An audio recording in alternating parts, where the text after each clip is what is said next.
Ṣẹ̀kẹ̀rẹ̀ lọ bá jó, ṣẹ̀kẹ̀rẹ̀ lọ bá jó, olúwa mi ò dìde ojó ṣẹ̀kẹ̀rẹ̀.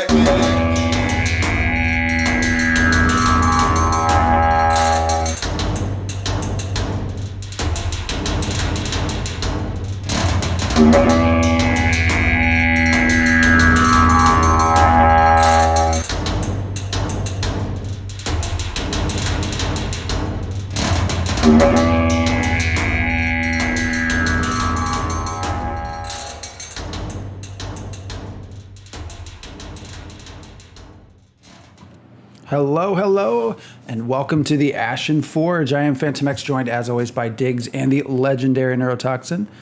Hello, how are you two doing? Doing good. Awesome. Great. Yeah. So the show title is part of what we're going to talk about. We got actually quite a few things. So development live stream, a departure to kind of go over, testing that we were able to do last week, and then of course a siege that was streamed for all to see. So, and for those who didn't get to watch it, that is where our show title comes from. Steven was killed after buffing himself to like 40-something thousand hit points, and those were his final words. But where do we begin? I have a question for you. Have you been able to participate in a siege or a raid yet? I think you did a raid once, Phantom. Or at least got reported to one. Yeah, I was going to be part of one and did get pulled to Steven. However, I ultimately fell through the world and could not get that character back until the next testing phase. So I've done one raid with the Fire Dragon. Well, two raids with the Fire Dragon, but not a siege yet. Okay. Speaking of dragons, I thought that was kind of funny that it's like, okay, well, we'll try to take down this dragon first so we get the buff before the raid really gets off. And then they instead started losing ground immediately because the dragon crushed them. It seemed like he was kind of doing okay. And then one specific AoE took out a very large portion of their team. So after that, that didn't work. Then the other was trying to aggro the dragon onto the other people. That also didn't work. Mm-hmm. I'll say it looks amazing. I mean, the world, at least through the eyes of Steven, looked wonderful. The dragons looked really impressive. The world looked impressive, which I guess is what we've always said should happen when most of your initial hires are art related. But it looked really nice. And actually what caught me by surprise the most was how smooth it seemed to go. There didn't seem to be any rubber banding that I could see on screen. No other characters, at least, other players. If you're playing out of the place where the server is located or, most connected to, there's a higher chance that you're not going to suffer the same things that people over a distance that aren't like hooked in the veins of the network are going to be experiencing. So yeah. I think that was part of it, is being local to the server or being literally connected to the host server itself, proximally with a cable, would probably do quite a bit to take care of those latency issues. It also helps that it was invite only and happening at between 10:30 and midnight. So not as heavy hit on the servers as when we were trying to log in. So you're saying that if we tried to do this Wednesday, it would just... Well, definitely not Wednesday, because they weren't ready Wednesdays. Good as shit. This coming Wednesday, Wednesday, well, depends on when they invite us to the siege. Yeah, or, if players wanted to try doing something themselves, even just trying to take down one of the big dragons, it's like, all right, well, good luck. You've got to get enough money to get yourself equipped. And apparently what people have been doing these days is, first thing you do, you start out, you talk to the people that get you automatically to level 2, and then just start running east. You run east and you go east until you get to the coast teleporter that takes you to the place with the tent and the tent dude. Then you start that series of quests. And then you just kind of button mash until you get through all of his find the coordinates quests, or if you're cool, you've written them down from previous test sessions or someone else has. And that whole thing gets you pretty close to level 6, apparently. So you can, power a level real fast in like the first 30 minutes just doing that. And then, spend more time doing other things. I actually did a little more crafting this time. Over harvested so I could try to make a couple things, and it's great. Everything works except the part where you actually get to keep and use the fruits of your labor. So you can see what all the recipes take now instead of there being empty fields for what each component takes. And once you've built the parts and you assemble it all together and you try to equip it, bam, everything goes back to its unprocessed state. Doesn't matter what you try to do. If you try to log out midway through in different ways, try to do other things, it's pretty much set that when the moment you try to equip one of those things, it just reverts to the raw materials. So you can try to push that boulder like Sisyphus, but it ain't going to work right now. They'll let us know when crafting is worth trying out and doing the thing with. Right now, it's not the focus of gameplay. Yeah, I think they basically just have gathering for the most part. How is processing? How is the processing? Processing wasn't too bad. It's you bring the raw components to the smelter or the forge. You make your charcoal. You mix that with the stone that you've collected to make your crap iron, and then crap iron can get made into two different kinds of nicer iron. It appears, and it feels like a process. It feels like there's other than being able to equip the stuff, the inklings of a full crafting system there, albeit very simplified just because they're, doing the testing side of things right now. And what they're testing right now is most certainly not the whole of the crafting system. It was kind of similar to Valheim. I mean, I think for games that do the full harvest, process, and crafting loop, kind of similar in general. I would say with Valheim, there's much more of an emphasis on things breaking down and needing to be repaired, and there's none of that right now. But of course, with that, you just go back to the station and click repair. I don't see any evidence that there's an ammo slot, so I think my plans to be the greatest arrow maker will just be make the best bows, and the arrows are free. I'm fine with But that. I mean, in terms of, I guess I'm trying to compare it maybe to EQ2. It's a very simple sort of thing. You harvest enough of the stuff that you need, then you go to the crafting stations to combine the components into the components you need, and then you buy the recipes off the vendor to make the parts you need to make the item, and then you put the parts together and make the item. Now, with that, I could see there could be potentially a lot of variance. If you've got different types of hilts you can make, if you've got different types of blades you can make that fit the same role, that could be where some of the modularity starts coming in. So I'll be excited to see it and play around with it once it's been presented. I, could come off just the top of my head and write an 8-hour long writing session to kind of detail a sort of system like that and what I would kind of hope to see and expect from it. But, I'll let them get there when they get there. Yeah, but I guess, I mean, it's kind of like EQ2 had these mini games. Didn't really feel like I was crafting. Yeah, Vanguard had the same sort of thing, and it's definitely not a mini game right now. It is definitely a very simple, here's what's on the list, here's what it takes. Either you got it or you ain't. Well, and that's the actual dev discussion is crafting, right? That start yesterday was posted, I think. Which the question basically, what are some examples of crafting systems and mechanics you've enjoyed from other games and why? That one's been up for a little bit, I believe. Has it? Yeah, I believe so. I already May responded 13th. on that one, saying hey, I wrote these documents that, Actually, well, it's because we hadn't talked about it because I think we missed some shows. So, I guess we're talking about crafting. That's on there. You mentioned you didn't like EverQuest 2. I thought the system was.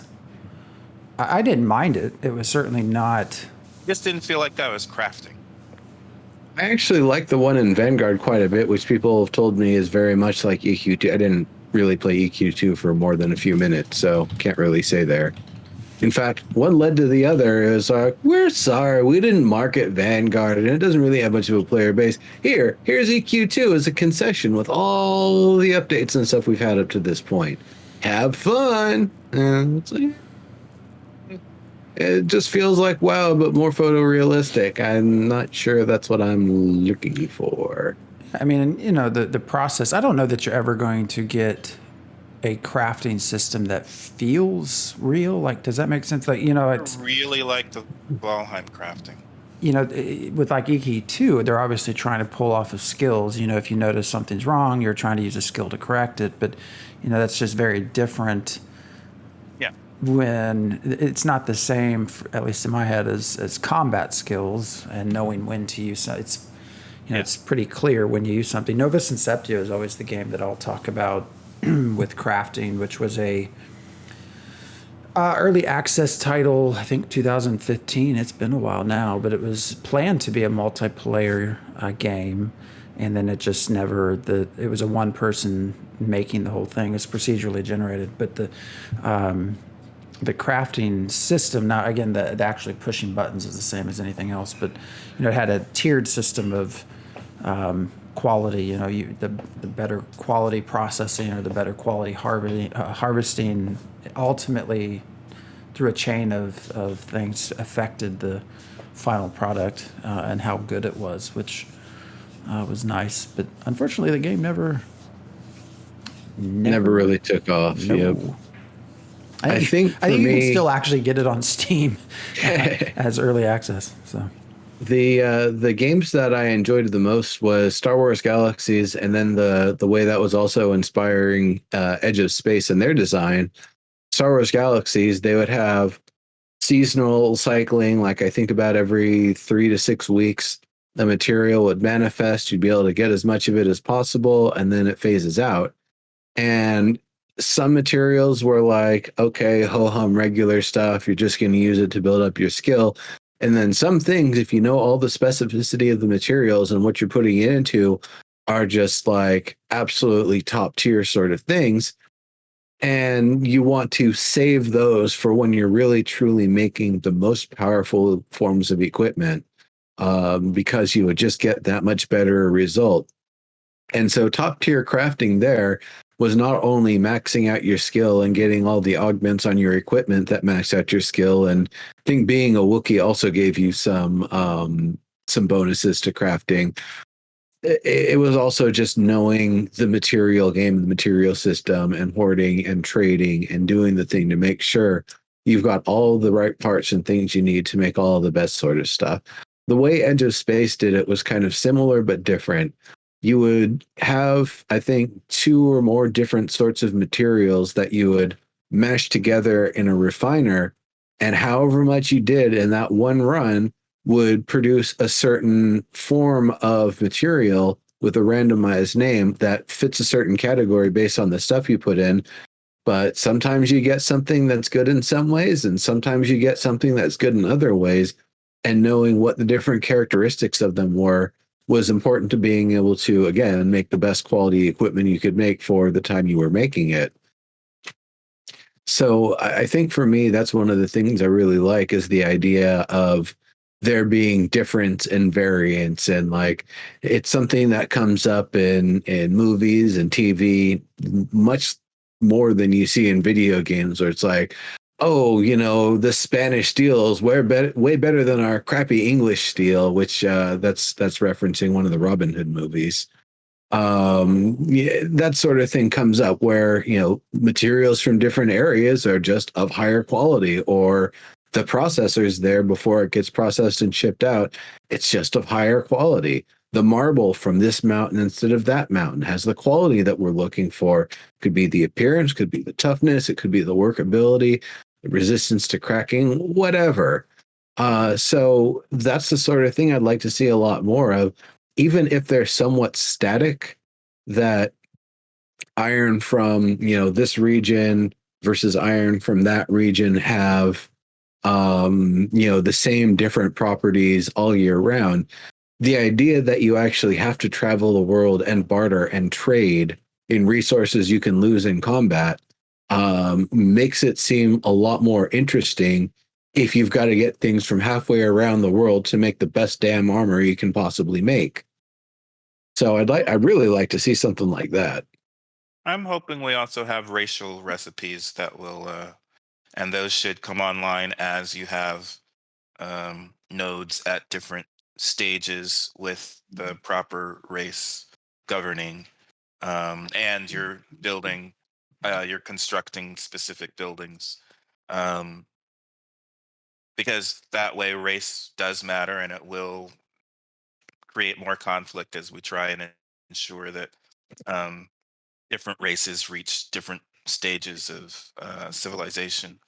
Yeah. Um, and that could be that, one race specializes in, I mean, if I'm using WoW terms, haste versus mastery versus crits, um, that kind of thing. I'm We kind might of hoping.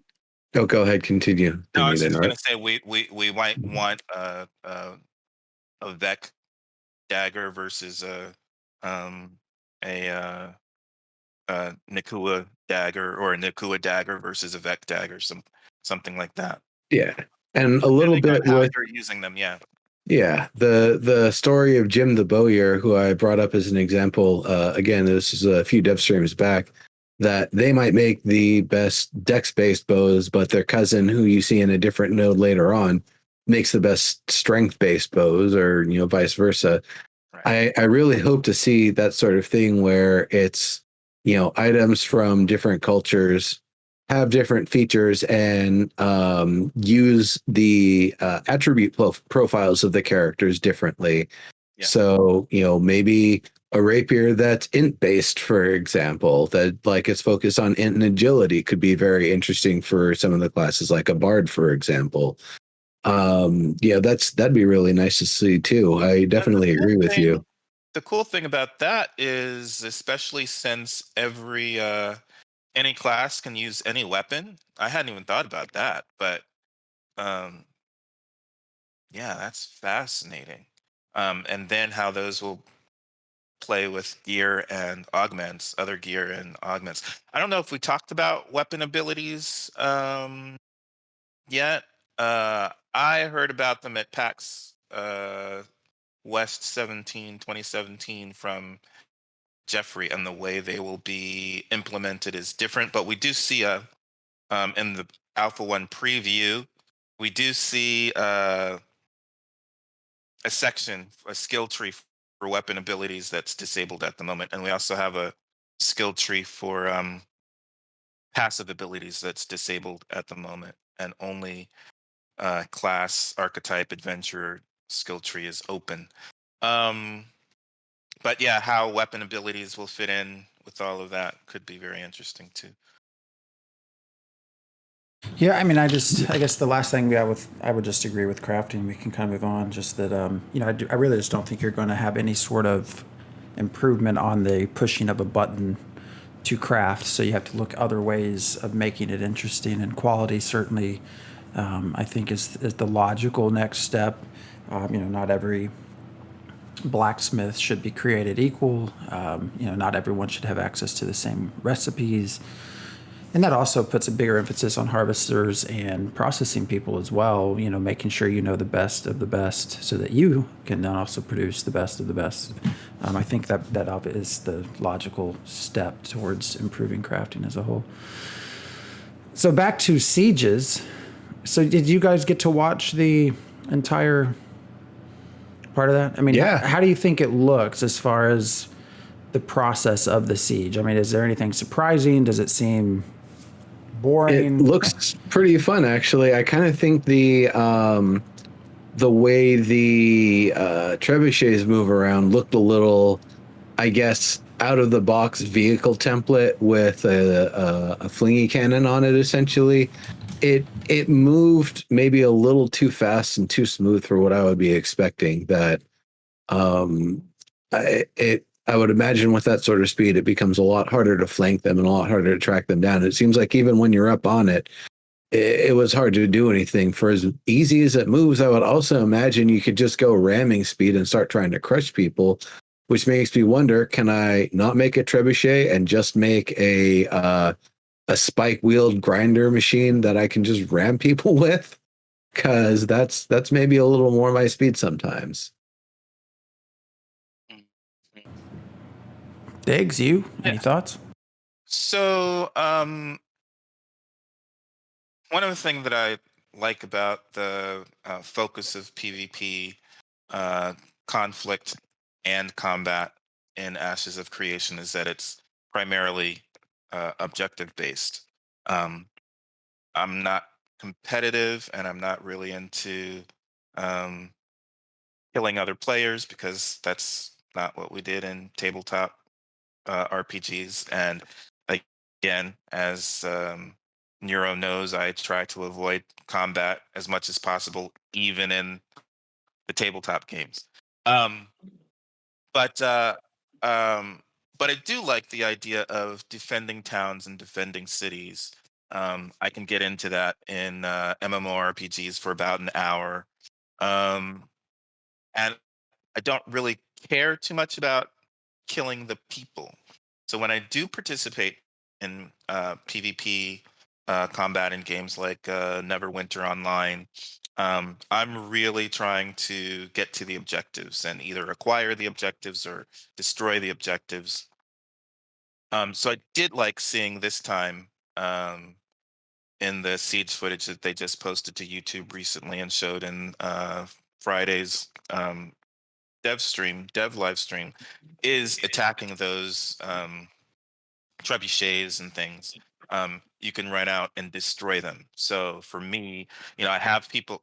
There are people in the forums this week talking about how it's going to be kill, kill, kill, kill, kill, kill, kill, and Care Bears. This is not a Care Bear game, and I don't think anybody's expecting a Care Bear game. It's not PVE. This is PvP centric.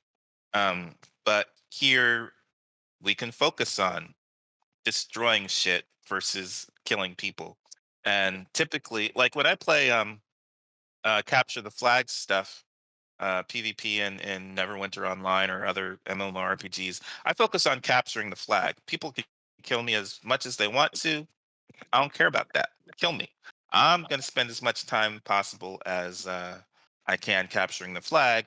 And in Neverwinter Online, that works really well because flag captures cost twice as much as a kill. So that's what I liked seeing. I liked seeing people focusing on other objectives besides just killing each other. I'm looking forward to that.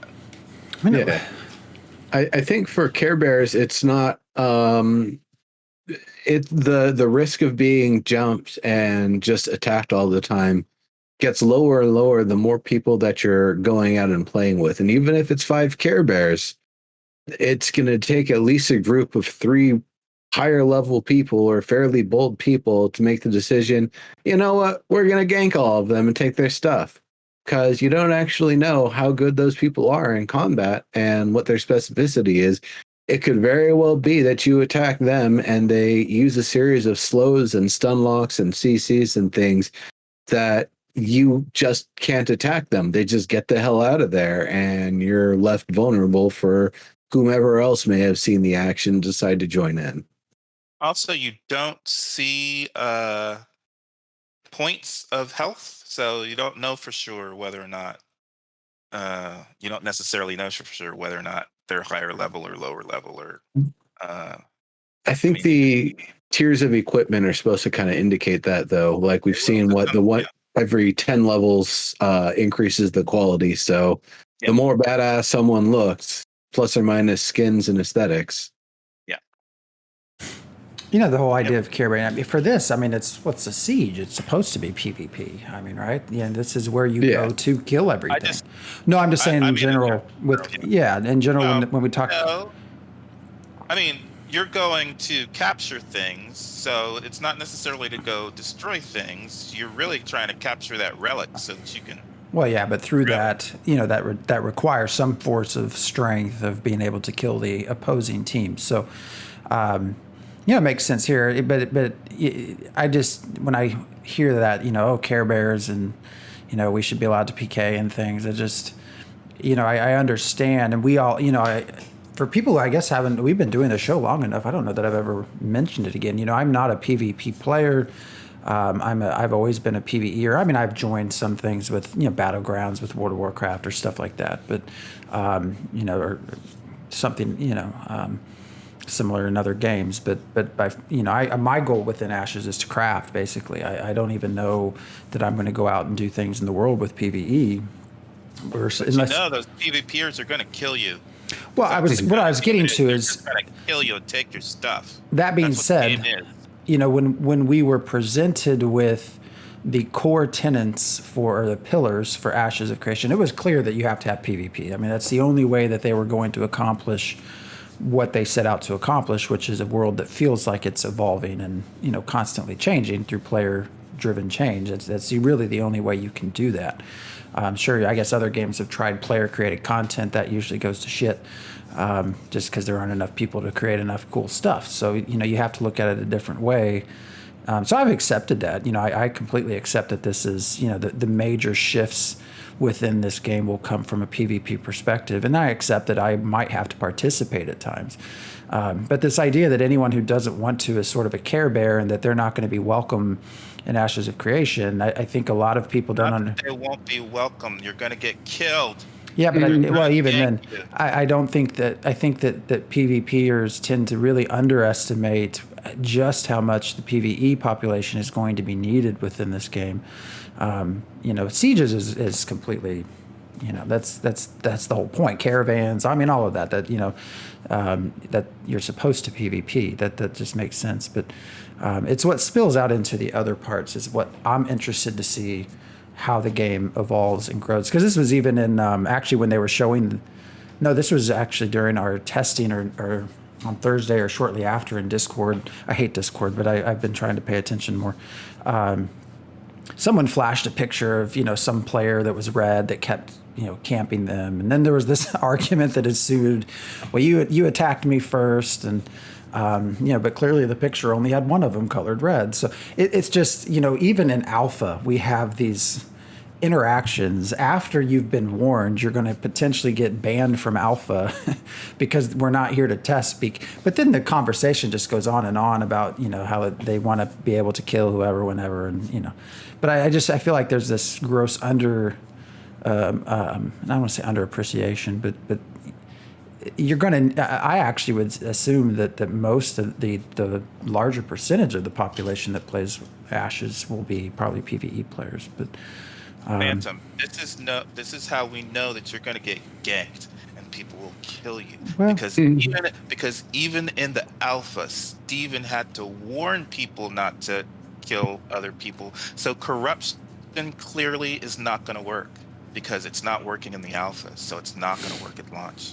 I think they'll just have to make it stiffer and stiffer until it's like UO, where you get to super bad reputation. You die once, and all of your skills just, and all your attributes just, and it doesn't matter that you lost the gear. That's the least of what you just lost. I'm just saying that again because I keep hearing in the forums, this isn't going to work because in the alpha it's like this.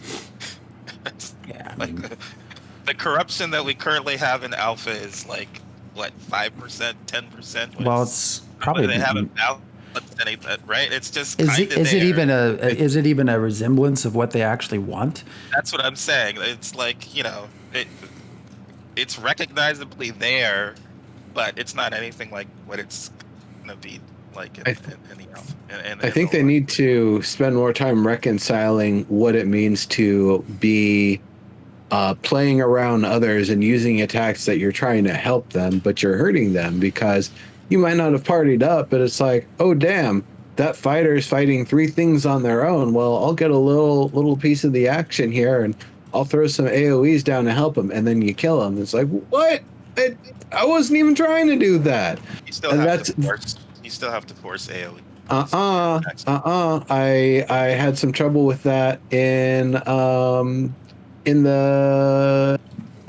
ruins with the shifty coin dudes. You might be able to do that right now in alpha, but that's not the way it's supposed to be. Oh, that's not the way it's supposed to be.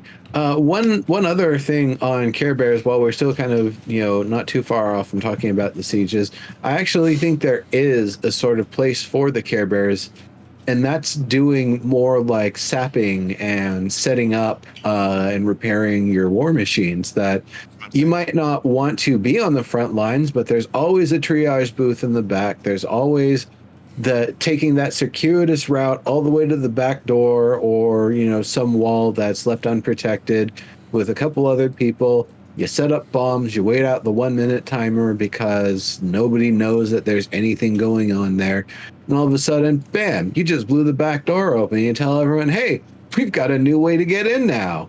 Now they've got to fight on one other front. Let's just send like 10 people over there just so you split their forces. If they don't address you, it's an easy way to get in and flank them. If they do address you, well, that means they got to pull people off the front line. It's a win-win either way.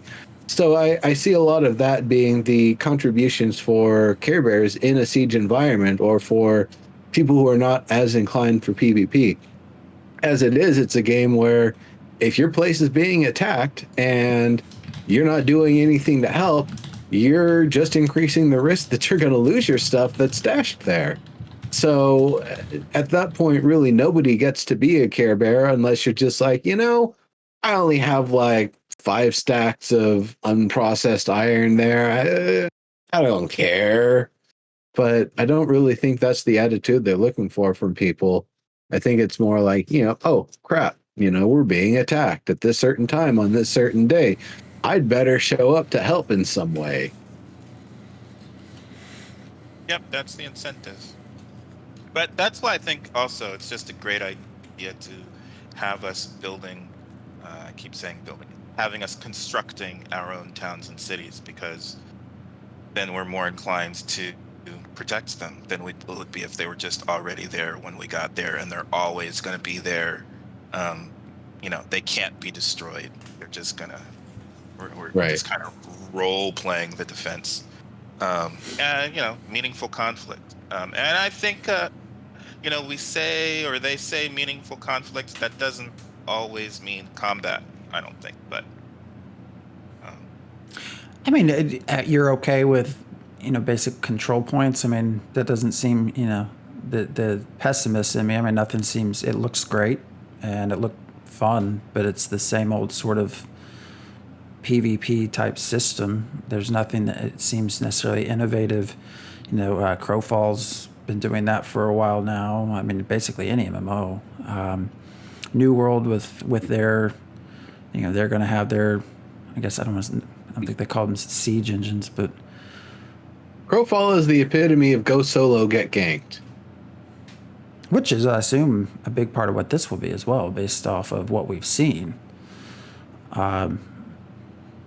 I hope there's some sort of method for having a smaller strike force go out and capture points, but or Node Siege actually have specific areas within the metropolis that are crucial to certain aspects, whether that's a machinist shop or some sort of grain storage that they're feeding their troops with, that you can actually go, not necessarily as a control point, but as a multiple different areas you can kind of attack to bring down the defenders some.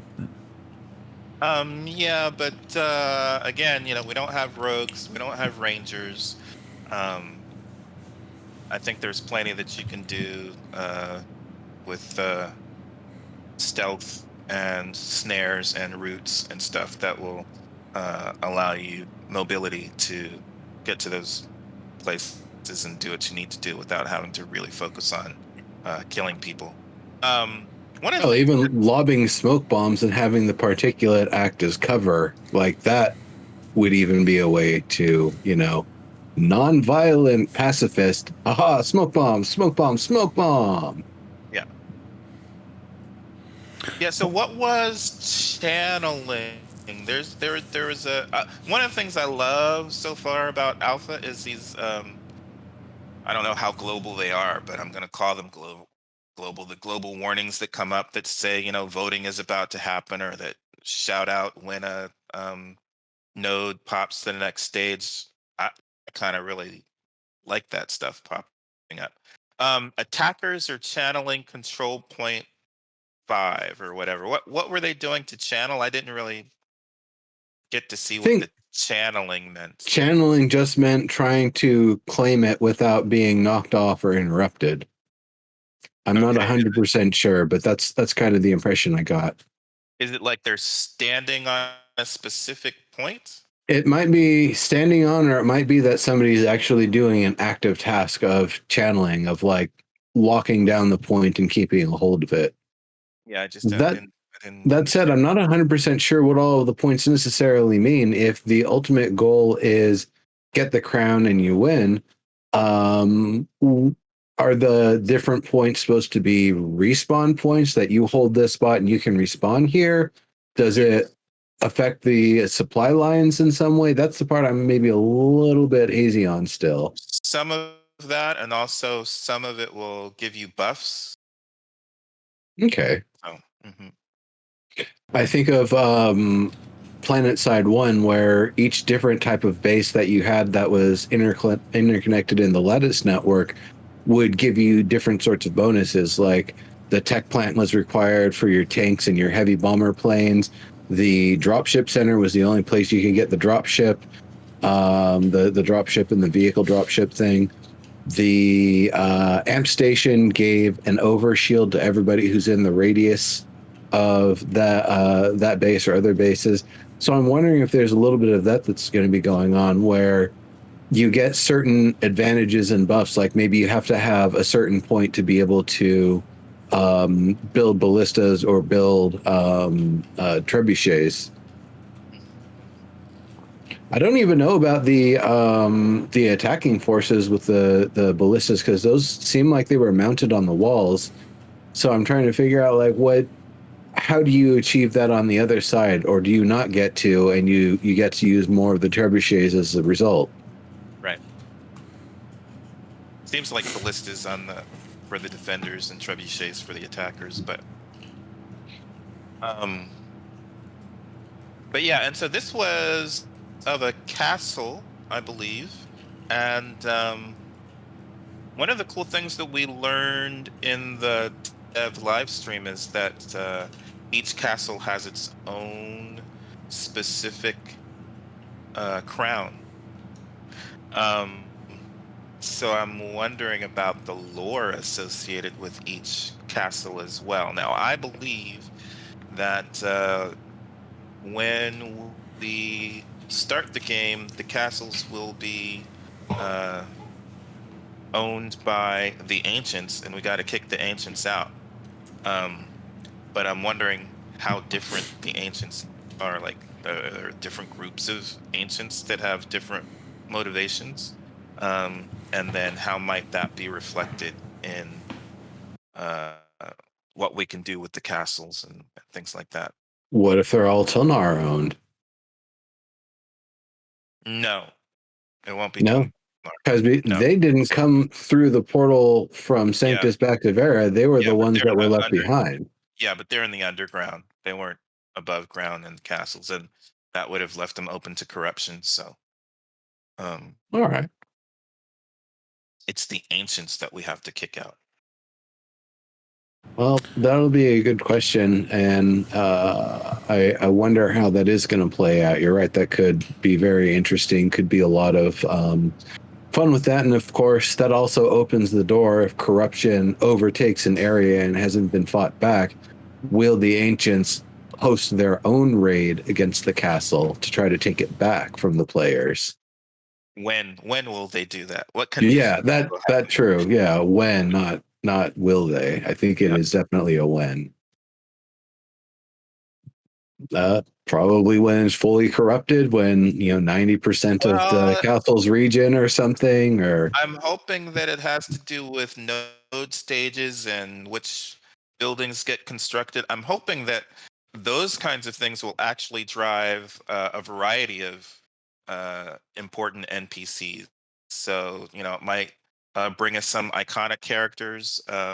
Someone was thinking about having notable characters that act as generals and are coming from we meet them in the starting cities, but they leave the starting cities and become leaders of nodes. I don't think I want them to be leaders of nodes, but I had been thinking about iconic characters. I really love that uh, with third edition D&D.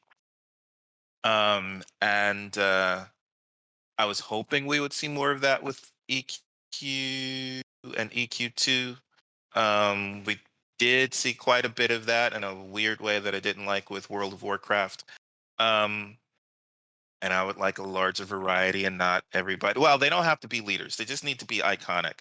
And some could be villains, some could be heroic, um, and they just appear as part of a story when nodes reach a certain stage, or again, we build certain buildings within maybe certain different races. All that stuff can trigger these iconic characters to appear and interact with this in story form. I'm hoping we see some of that. That would be nice to see. That would be an interesting sort of change, because as it stands right now, it sounds like maybe aside from the people that are at the entry portals, anybody who's in a node is susceptible to disappearing from the game world if that node gets knocked down and different leadership takes over. So they might have some characters that they add that like story driven persistence to. No idea how it's actually going to play out, since the way it sounds right now is that they won't. I'm thinking somebody brought that up, and maybe it was you, Nero, but I think might have been somebody in the forums. Was well, why would it be that players can resurrect, but NPCs can't resurrect? Oh, yeah. I mean, I had brought that up during the testing a few times now. The whole quest to save Tarstan and Zemez. It's like, okay, I've got to go save these two privates who came over from Sanctus to Vera, just like the rest of us. One of them's tripping balls on spider poison. The other one's dead. And when you report that, instead of the person you're returning it to saying, "Well, Zemez will be back, I'm sure. She's a tough fighter, but you can't keep a tough fighter down. She'll be back." Instead, it was, "Oh golly, no! She was one of my favorites, and she's dead now. What have I done?" Doesn't she die when we get to her? She's dead before we even enter that cave. She's just a corpse asset the moment you start the game world. Okay, I thought I was able to ask her some stuff when I got to her, and I did get to her this past. That's the first thing I did was finish. No, you Zemez. probably found the flower vendor. The one who gives you, they claim 200 gold. It's actually 100 gold for picking the flower. No, it was the corpse. It was the corpse. I think it seemed like I had some interaction with the corpse. But in any case, I'm a cleric. And when I went there and she wasn't there, I was level 15 and had resurrect. So, you would think if I'm a cleric and I come across a corpse of somebody that I'm supposed to find and I have resurrect, I might resurrect them. And I would hope that we could do that. We have quests where we're I hope clerics have quests where they're resurrecting people. Why can't you heal Tarstan and be like, "Oh, hey, bro, you're having trouble? Here, let me just throw heal after heal after heal, even though your health bar is full." Might not be too happy about him. About it, but we'll see. So the other kind of big news, we're got about 15 minutes left, I guess, that we haven't touched on, was a departure that seemed very unexpected. I didn't believe you, Diggs, when you first said, Drop that in. Jeff's gone. Like, what? What do you mean he's gone? Well, he took a vacation? Yep. No, Jeff Bard has permanently... Our resident Bard has left the building. Which, And I don't want to assume anything about anybody, but I could imagine there's plenty of reasons why It sounds like it was an amicable sort of thing, that it wasn't just like, hey dude, we're done with you, you're out, or him being, hey, this sucks, I'm out of here. But I believe it strongly correlates with the return to the office. And quite honestly, if he wants to spend more time with his family and work remotely with whatever VR studio he's going to, that's completely fair and totally understandable. Being able to develop from home, spending the past year and plus with your family, I can see how it'd be hard to want to get away from that. I was remote for, 2014 to 2020 at the one studio I was working at. And I gotta say, it was really nice not having to relocate, not having to commute every day, not having, and I'm not saying this was necessarily the case, but for some people, they probably don't like the pressure of having producers and directors breathing down their neck every day. So, and I'm sure for other people, the reduction in predatory behavior from like the gross tech bro engineers is also another reason why a lot of people like remaining at home and working remote. So, not saying that any of that's necessarily pertinent to Jeff's situation. I'm sure he had a lot of agency and was given a lot of slack to do whatever he wanted or needed to do, plus or minus, having to hit certain deadlines for, grind's sake or whatever. And I don't even know how much they were grinding either. I have no idea how much they hit the overtime train. But I could definitely see wanting to stay home with family, work remote, do a bit of a shift. Still a game designer, still staying in the industry, but kind of changing focus a little bit. It's totally understandable. And I'm definitely gonna miss him on the live streams. Not that McP was any less entertaining. Kevin McPherson's also an SOE Daybreak veteran, came on over from all of that. So it's good to know how much of the team from there came over as leads. And I'm sure the work that Jeff put in will still be used and utilized going forward, and it'll help as the basis for, a lot of what they're going to continue doing. So I got to thank him for the work he put in and appreciate all of that, and that I hope him the very best in his future endeavors here. Yeah, it definitely seems odd that you have.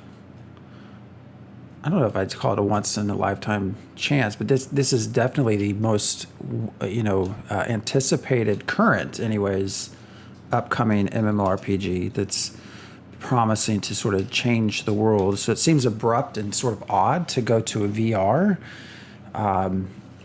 Is it going to release? Well, I'm not good. So, you can go a lot of different ways. If but you bring that up, then well, I was going to get to So on one, there's a lot to unpack. So with Neuro Talk, you have to sort of think, okay, well, why would you why would you change that? Is it family? Because I think didn't he through the because he's been with them 5 years, 5 years, right? Right.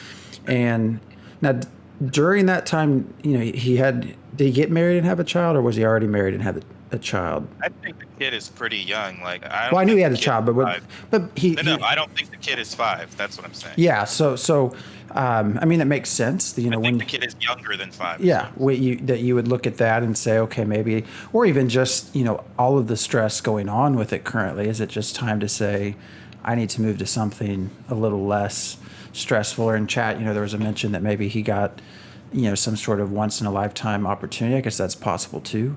I think it's kind of odd that I don't believe we actually necessarily heard from him. I know that there was a post that had a quote from him, but there was not some sort of goodbye post written by him. I thought that was a goodbye post. Well, wasn't that was a goodbye post in his words? Well, yeah, but it wasn't under his.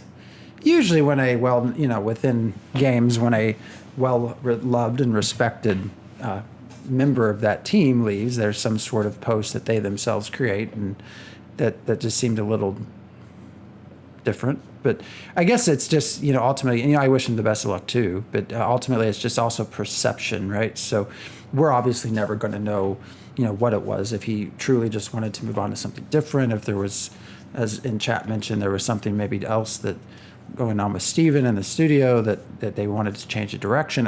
Who knows? But it's all about perception and managing expectations as you're entering in an Alpha 1 in about a month. And all of a sudden, Are we? well, yeah, are we? So you know, the timing is just really, really odd to me, but because everyone's going to look at that, and maybe not everyone, but a lot of people will probably look at that and see a sinking ship sort of picture, no matter what Steven says. I mean, you know, I would trust Steven. I would, you know, and Maggie that they're, you know, what they're saying is true. I would trust them, but you know, it has this perception of they keep missing their Alpha 1, and now one of your top people leaves. Is sort of just bizarre timing. But why would you trust them on that? What are they going to say?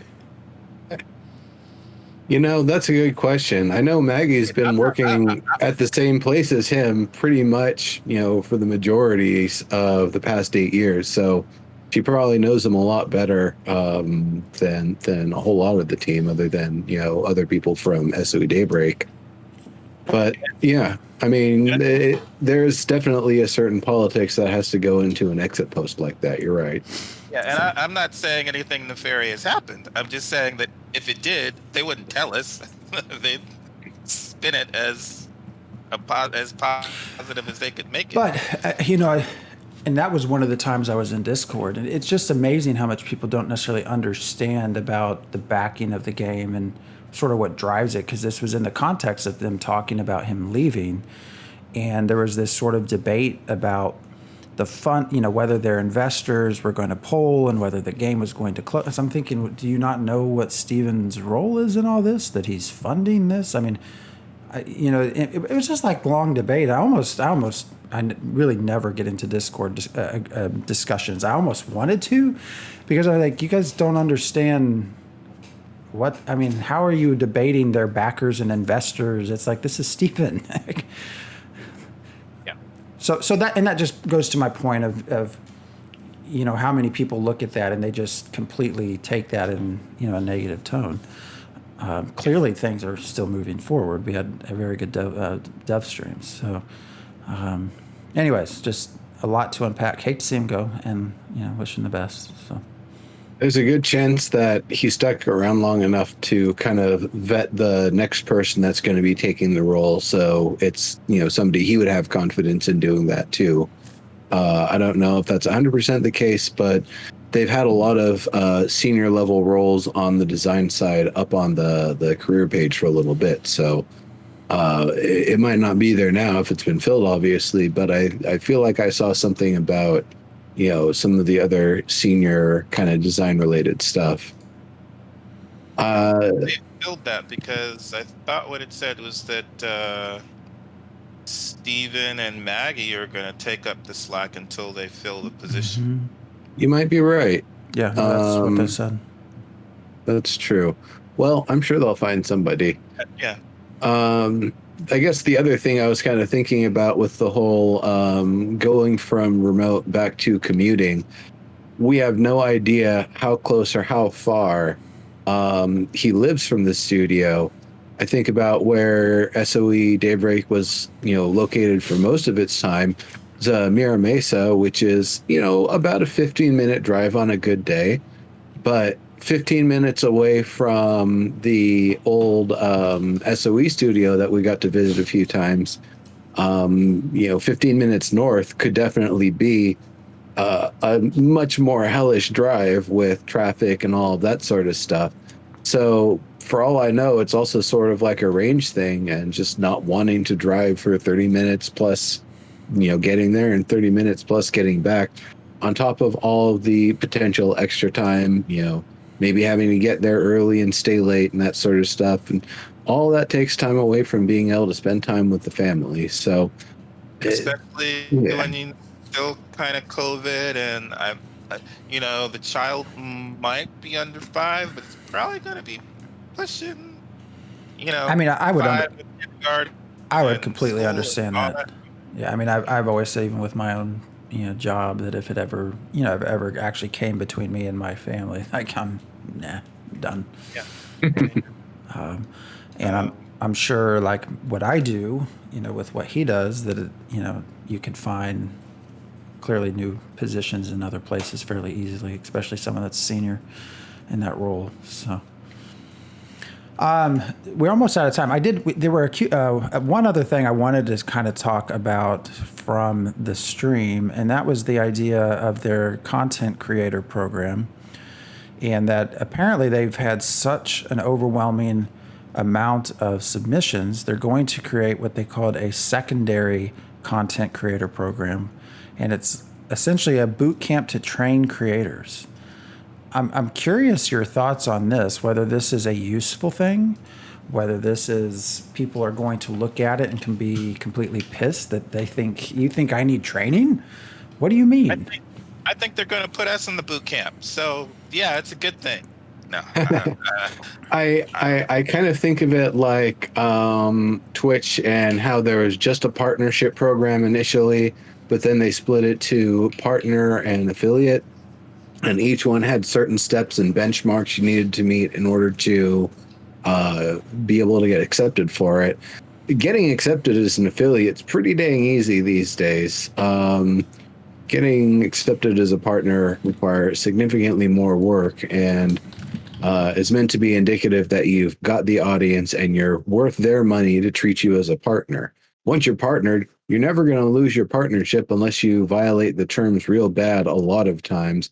And like even getting caught showing your junk isn't enough for that. So I don't know what the terms by, just being truly egregious in many circumstances might be the only way somebody actually loses their partnership with Twitch.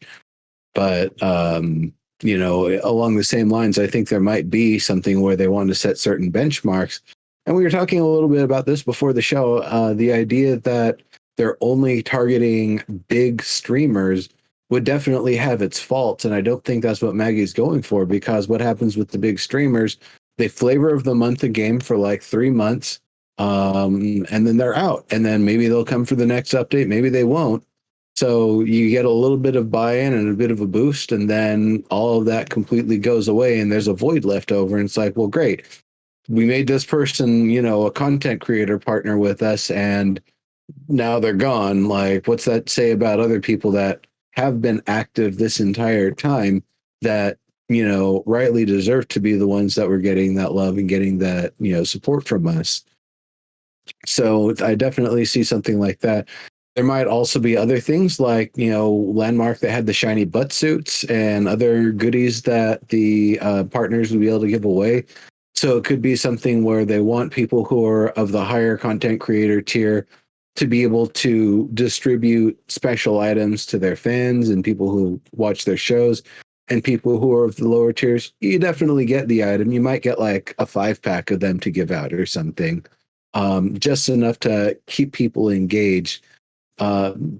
Everybody that's talking about the game at this phase that's, helping promote it is a good thing for them. And I think that's why they've got this, boot camp tier that they've got working on, or that they've got working now, that they want to encourage people to stay active and try to build their channel and build their audience and community, and have this be a game they can actually build their audience and community around.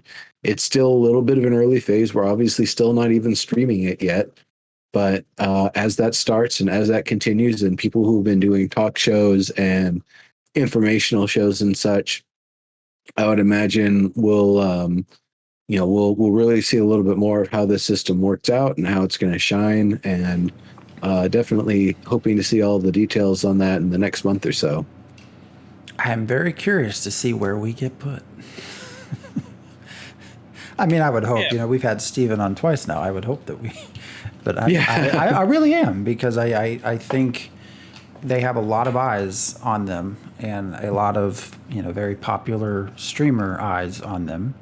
And so I could see a scenario where, those are the people that are initially in that top sort of role. And then, as you put it, maybe as people move on and switch to another game, they bring people up from their secondary into their primary, and kind of try to see if they can get people to stick long term that way.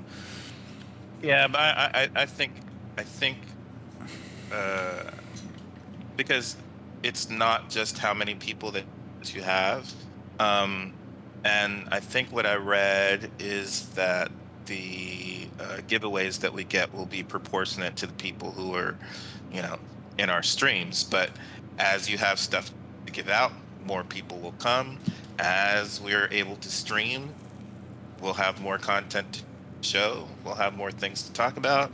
Um, so, I think our numbers will be rising anyway, but they're going to be wanting to help us increase our numbers too. I think, it's not going to be that big of a deal for us. But I hope it is really and with Maggie, I think it is, but I really do hope it is a honest attempt to try to improve people in how they approach streaming and help them and actually improve, and not just we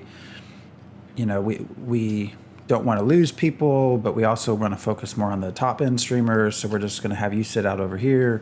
I really hope there's some sort of honest attempt to improve, your product overall as a streamer through their help. So. But Steven's been watching us from jump. I was totally surprised to arrive at PAX West 17 and be like, "Hey, I'm Dix," and him say, "Oh, I know who you are." Yeah. Oh, okay. Steven, yeah, for anyone who does content or wants to get into it, I mean they pay attention. Steven, we have now been doing this since Kickstarter basically, so that's what 2016, for quite a while, and we've taken breaks at times, but he pays attention. I mean, he really cares about the community, cares about the game, what people think about the game. He pays attention. So. The only other... Go ahead. That was actually one of the things that was funny, that they were talking about how they were multi-watching, streams and content, trying to get every detail. It's like, they didn't specifically say it, but I'm thinking it's like, all right, I got this stream, going on my left ear and this stream going on my right ear, and I'm just, trying to pick out details. Mm-hmm. No, that's cool that they're doing what they can to take in all of the feedback and learn what they can from their audience and their people that are participating in the alpha, and doing what they can to make the steps and kind of prioritize what they want to work on next. Yeah, not having him on twice and getting a chance to talk to him before and after the shows a little bit. I mean, he's a wonderful human being and truly cares. Obviously, you would hope he cares about his game because he's putting so much money into it, but he really does. He wants to see things succeed. So, except for the pranking stuff, that's like, come on, guy, that's a little much. Yeah. Get to the bunker. Come with me if you want to live. The only other thing I wanted to touch on before, unless you have other things you want to go through before we hang up for the night, on the stream there was a specific mention of the Q button, or the Q key or left mouse, and instead of having to mash, just hold it down and you kind of complete your full combat arc or whatever you want to call it. That's great and all. The E button. We've been talking about the E button. I want to fix the E button. That's all. Yeah. I did not notice Q spam. Q spam was fun. I didn't even think about, it was fine. I didn't even think about it changing, so I didn't notice at all that it had changed. I liked the change. The E button. Well, you noticed it. I'm saying I didn't even notice it. Well, I noticed it especially. I put a bug in about it. While you're holding the left clicker Q to attack and the guild join interface comes up, your character is locked into auto attack. You're just swinging at the wind until the guild join interface has cleared. That was hilarious. I put in a full official 5-point bug report on that one. So I'm sure they'll address it when they do, and it'll be fixed when it's fixed. But the E button is clunky. I think I would notice if that changed, and I hope it does change. But I think they need to increase the range on it and give some indication when you're near something that you're trying to interact with. It just feels like you have to be on the spot, and you have to. Sometimes it feels like you got to press the button. Sometimes it feels like you got to hold the button, and the way the interface is communicated with it's a little clunky, and sometimes it's a little slow to bring up the thing you're trying to interface with. Yeah, that needs some work. E button, please. I did notice the queue. I mean, once I actually got back and tested, because I am trying to make an honest effort to test every session now. Since Diggs called me out, when's the last time you tested? What's there been to test? As you're available, I know things come up with work and you get busy, and this happens. But yeah, trying to get them when you can is definitely good. See where they're at, see how they've improved, help them get more feedback. Well, with that, is there anything else pressing or anything you'd like to mention or talk about before we go? And there's plenty I could talk about, but I think that's pretty good for tonight's show. Yeah, and we, like I said, now that we have actual ability to talk about testing, we will probably be doing this every Sunday because we get to actually talk about things. So hopefully soon we get to show things. And Diggs, I agree, probably not July 7th. Is that right? Yeah, that's the date, right? Anyways. So, that means everyone have a good week, and we will see you back here next Sunday. See you later, folks.